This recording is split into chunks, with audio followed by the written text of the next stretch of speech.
Édition TNT. Poésie. Je viens d'une famille de bûcherons, de coureurs des bois, des gens de cultivateurs, tu sais, des gens qui travaillaient, qui faisaient leur affaire, puis c'est des travailleurs, puis qui étaient derrière dans le public, pas sur la scène. Hein? Ben, moi, je suis né à Montréal. Mon père décède, j'ai 14 mois. Je me retrouve à Saint-Alexis-des-Monts, en Mauricie.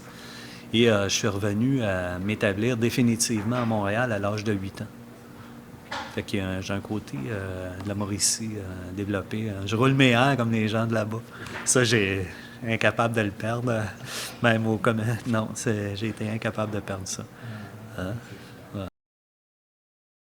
Je te dirais que j'ai été influencé de prime abord par les surréalistes, les Bretons, mais Bretons de Nadja, les chants de Maldoror de Lautréamont. Donc, la prose. C'était des poètes, mais qui utilisaient la prose, le narratif.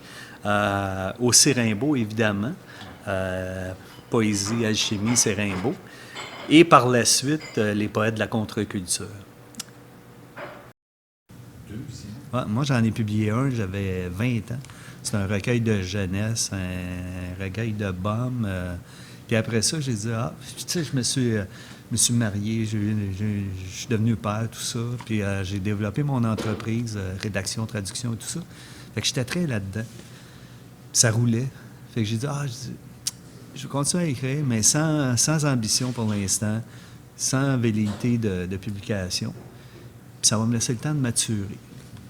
Puis quand j'aurai assez maturé, puis que j'aurai vraiment une maîtrise dont je serai fier, bien là, on ira. Puis c'est ça qui est arrivé. In extremis, c'est le livre.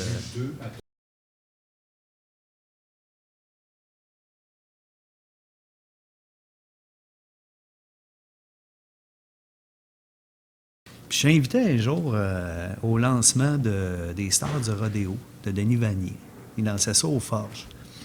Il sortait, c'est le livre qu'il avait écrit après être sorti du coma. Il a eu un coma de 10 jours, puis tout ça. Fait que je disais, je vais y aller, tu sais. Je n'ai jamais vu en personne, je vais y aller, tu sais.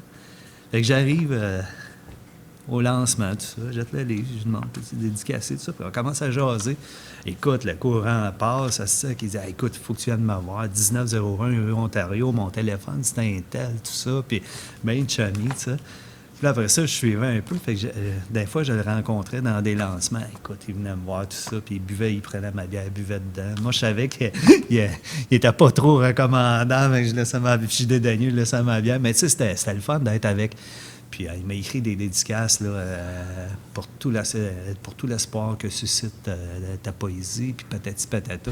Il reconnaissait, j'avais donné mon premier recueil, évidemment, puis il reconnaissait une filiation. Évidemment, tu sais. Fait que ça avait été vraiment cool. Une fois, il lisait chez Jeannot Saint-Denis vers la fin. Jeannot était sur Saint-Denis. Puis, il y a une lecture de Vanier, je vais y aller. Tu sais. C'était un mercredi soir. Donc, j'arrive à 6h30. J'entre dans le bar, tout ça. Écoute, il m'accroche, il vient me chercher. Il dit, là, dis-toi, si tu t'assois avec moi en avant. Puis il dit, tu restes avec moi. Fait que j'étais assis comme un innocent en avant, sur la chaise à côté de Vanier, tu sais. Puis moi, à l'époque, j'étais à l'université, j'étais pas un jeans, une chemise ordinaire, j'étais pas un mutant, tu sais. Il y avait du monde dans le milieu de la poésie, un peu comme aujourd'hui, qui était tout rasé, tout croche, aussi des cheveux verts, puis des pins partout. Moi, c'était pas mon genre, tu sais. Mais c'était pas lui, c'était pas eux autres qui allaient chercher, c'était moi. Tu sais? Fait que ça a été des beaux trips, là, tu sais. Moi, j'ai une vie à vivre. Puis, à l'âge où je suis rendu, j'en ai moins qu'il y en avait. Puis, ce qui reste, la partie intéressante, le fun, avec de l'autonomie puis de la vivacité, c'est quand même limité.